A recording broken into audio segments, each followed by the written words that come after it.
Olá amigos, hoje eu vou falar com vocês um pouco sobre um tema bem interessante e bastante crescente no nosso mundo moderno. Eu vou falar sobre síndrome do intestino irritável, é uma doença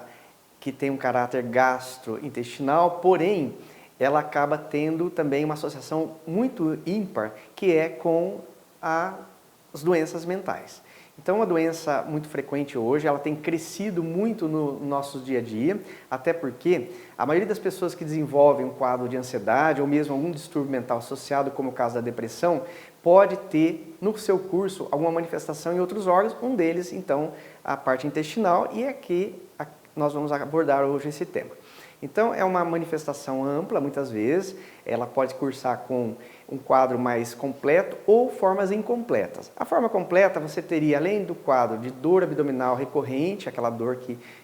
vai e vem muitas vezes, um quadro de desconforto de distensão abdominal, ou seja, o abdômen estufa, como as pessoas costumam dizer, e também muitas vezes cursando com um quadro diarreico. Então, uma diarreia muitas vezes não associada aos alimentos, mas que acaba realmente tendo um quadro bastante incomodativo. Nos quadros mais graves, pode cursar até mesmo com lesões na mucosa intestinal, causando muitas vezes aparecimento de muco ou mesmo de sangue nas fezes. Dessa maneira, se torna uma patologia bastante agressiva muitas vezes e dependendo da intensidade que ela se manifesta nos nossos pacientes, você tem um quadro que acaba criando para esse paciente uma limitação, tanto uma limitação para o seu dia a dia, o conforto, mas também até mesmo profissional. Até porque muitos deles deixam de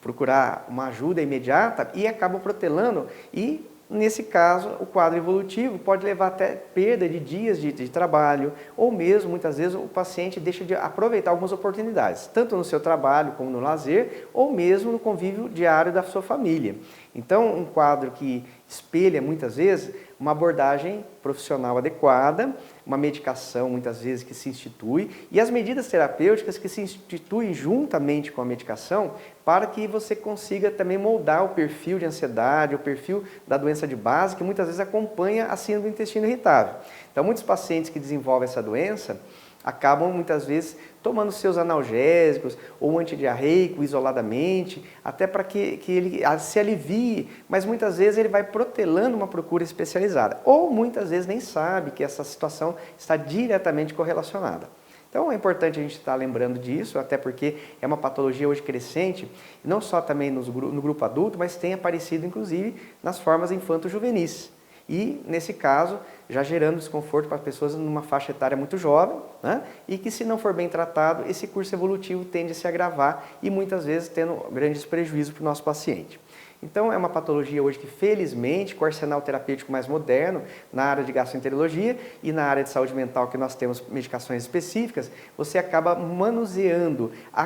esse quadro de uma maneira mais satisfatória. E, muitas vezes, o paciente entra em recorrência, mas que, de repente, com a medicação adequada, a remissão, ou seja, a inibição parcial ou completa desse quadro vai ocorrer. Então é muito importante a gente estar atento a isso, até porque realmente muitas vezes o paciente não sabe que essa informação é tão importante, ele não tem conhecimento disso e ao conhecer realmente muda o seu quadro e também a sua qualidade de vida. Então é importante que as pessoas que saibam também dessa informação, oriente as pessoas que eventualmente comentem, que têm desconforto dessa maneira, que sofram já desse quadro periodicamente e que acabam, às vezes, não sabendo que o diagnóstico existe e o tratamento concomitantemente adequado também existe. Então eu falei um pouquinho sobre essa situação clínica associada a um quadro misto entre a parte física, né,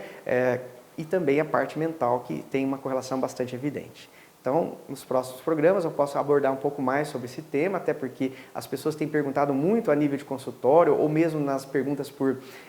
internet sobre querer saber um pouco mais sobre esse tipo de patologia. Então, nós vamos estar explorando mais esse assunto e eu me coloco sempre à disposição de vocês. Um abraço a todos.